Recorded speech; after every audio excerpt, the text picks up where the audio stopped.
Hollywood vous a menti au sujet des avions de chasse. Tous les films de guerre que vous avez vus se sont trompés. Voici la vérité.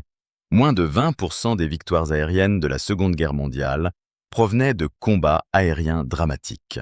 Les véritables tueurs, ils attaquaient par derrière, depuis le soleil, quand personne ne savait même qu'ils étaient là. Brisons 5 mythes que les réalisateurs ne cessent de répéter. Premier mythe, le P-50 et un Mustang étaient le chasseur ultime. Hollywood nous montre des Mustangs dansant dans le ciel, intouchables. En réalité, le P-47 Thunderbolt avait un taux de survie supérieur. Pour chaque Thunderbolt perdu face à l'ennemi, le Mustang en perdait 1,4. Le Thunderbolt pouvait encaisser 2000 coups et continuer à voler. Un pilote a atterri avec 2 cylindres de son moteur complètement détruits par des tirs. Le Mustang. Une balle dans le système de refroidissement et vous aviez 90 secondes avant que le moteur ne se bloque. Deuxième mensonge, c'est le Spitfire qui a remporté la bataille d'Angleterre. Une belle histoire, sauf que le Hurricane a abattu 60% des avions allemands lors de la bataille.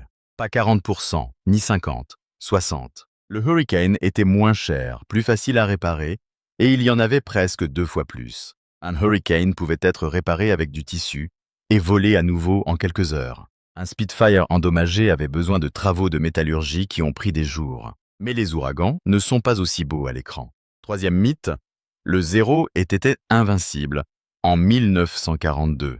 Les films montrent des pilotes américains impuissants face au Zero Agile. Voici ce qu'ils ne montrent pas.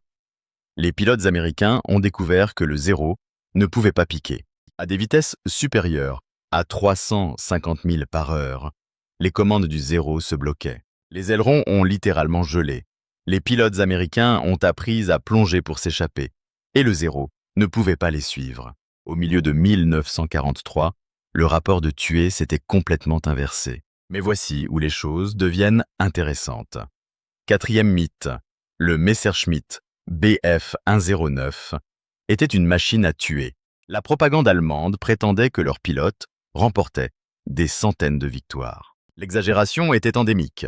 L'analyse des registres réels de pertes montre que les revendications allemandes étaient gonflées de 300 à 500%.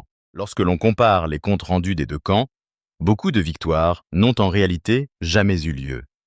Les avions qu'ils prétendaient avoir abattus étaient toujours en mission le jour suivant. Maintenant, parlons du plus gros mensonge.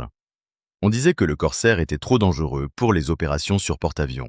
Hollywood adore montrer des corsaires rebondissant sur les ponts des porte-avions. La marine l'appelait le « éliminateur d'enseignes ». Cependant, en 1944, le Corsair avait le taux d'accident à l'atterrissage le plus faible de tous les avions de chasse de la marine. Plus bas que le Hellcat, plus bas que le Wildcat. Les Britanniques ont compris la technique d'atterrissage en 1943. Mais Hollywood ne cesse de répéter l'histoire de 1942. Voici les mathématiques brutales. Le pilote de chasse moyen pendant la Seconde Guerre mondiale n'a jamais abattu un seul avion ennemi. 90% des victimes provenaient de 5% des pilotes.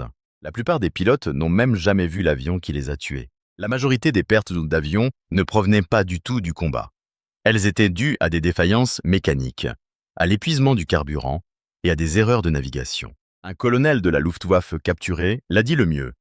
Votre Hollywood fait de chaque pilote un as. En réalité, la plupart d'entre nous essayaient simplement de ne pas mourir. Le combattant le plus mortel n'était ni le plus rapide ni le plus manœuvrable. C'était celui qui apparaissait en plus grand nombre avec des pilotes mieux formés et suffisamment de carburant pour combattre. Les Allemands avaient des avions supérieurs en 1944, mais pas de carburant pour former de nouveaux pilotes. En 1945, les avions Zéro japonais étaient pilotés par des pilotes ayant moins de 50 heures de vol. La guerre moderne n'est pas un duel nocturne entre des as. C'est une machine industrielle qui broie la jeunesse et appelle les survivants des héros.